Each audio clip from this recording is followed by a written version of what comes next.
Good morning, wrestling fans. Today is Thursday, June 1st, 2023.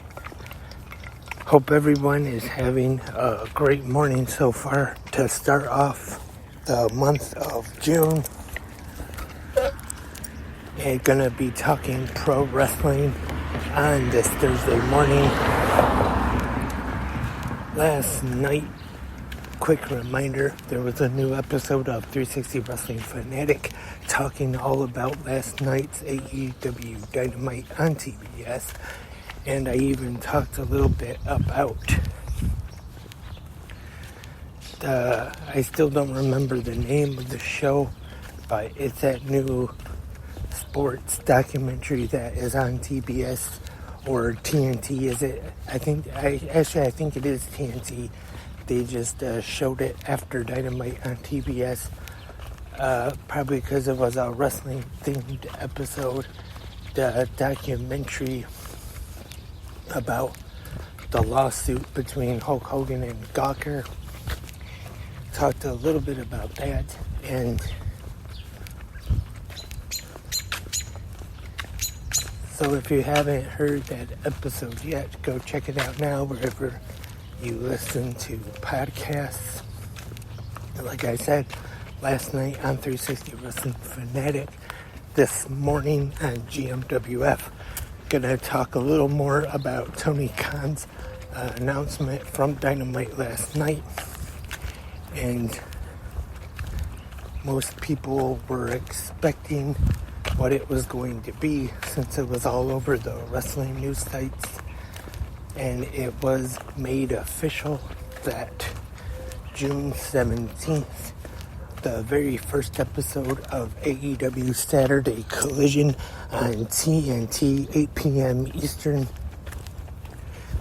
that we will see the return to All Elite Wrestling of CM Punk in Chicago at the United Center. And let me know in the comment section on whichever website or app you're listening to on how you feel about CM Punk returning to AEW. Are you glad to see him back, or do you not want to see Punk back in AEW? Let me know in the comment section. And I was listening to Post Wrestling's Rewind Dynamite about last night's episode, the much better podcast that recaps Dynamite a lot better than me. They were saying and asking if they could maybe bring Punk back as a baby face where he apologizes, or do they bring him back as a heel? And he says he apologizes to no one. And my thoughts on this are that they could bring Punk back as a heel and say maybe he's sorry for nothing. I don't really expect him to get into the brawl during the all-out media scrum, but maybe kind of mention it a little bit. But I think that the first night he should definitely not be heel. If it was anywhere else, I would say yes, okay, go ahead and you can turn him heel. But I don't think that's the right time. Not in Chicago, because that's going to be a hard task to get him heel heat and get him hated there in Chicago, because there he's going to be the ultimate baby face.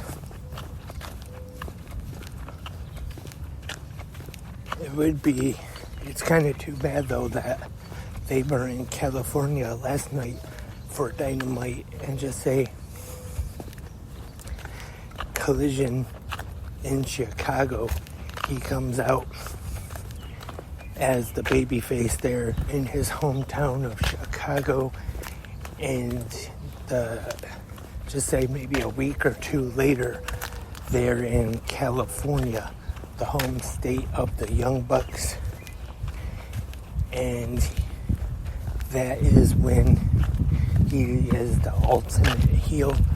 Or I know after that first show, they are going to be in Canada.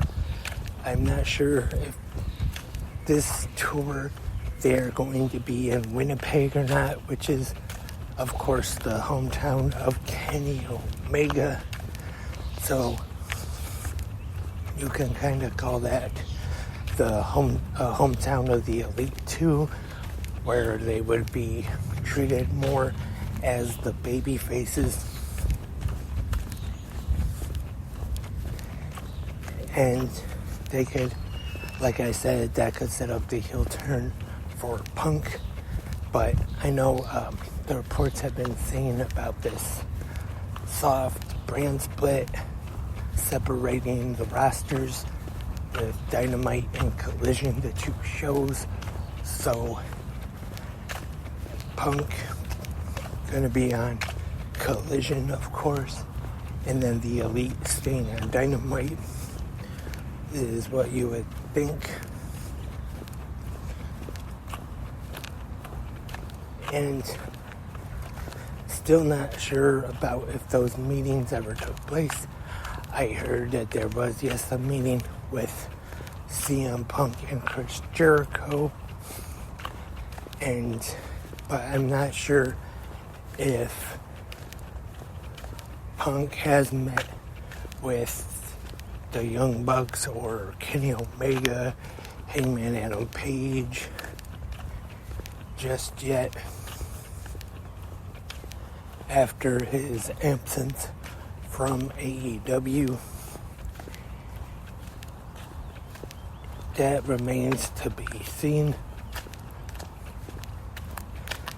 Also, there was something I did forget to mention last night when I did the recap for Dynamite, and that was backstage. We have a segment with the Elite, the Young Bucks, and Hangman Adam Page.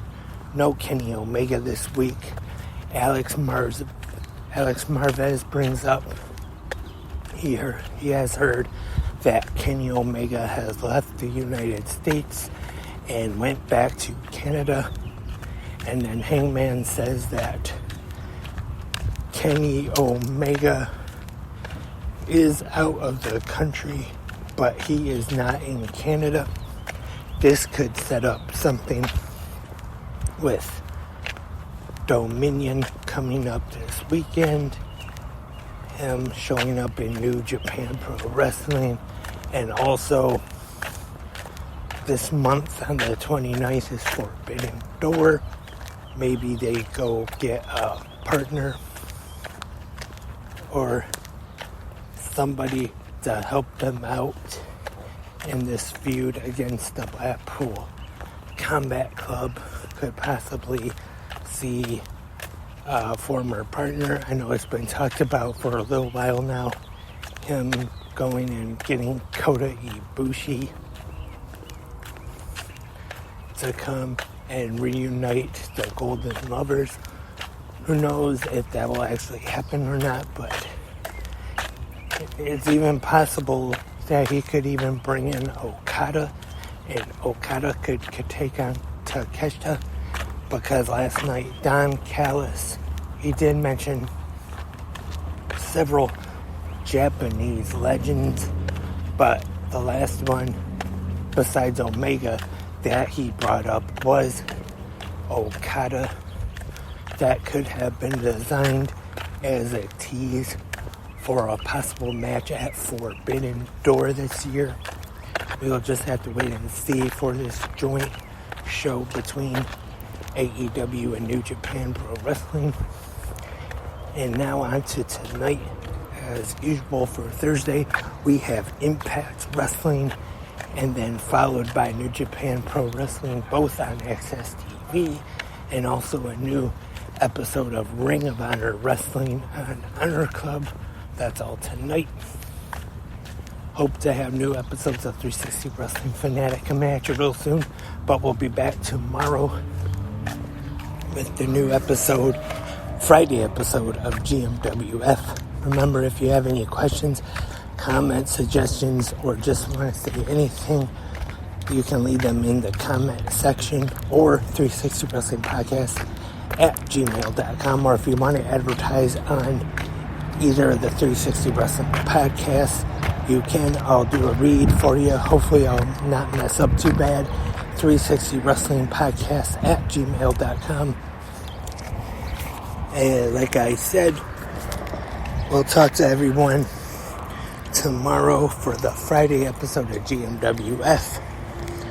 But hey, until then, have a great pro wrestling day.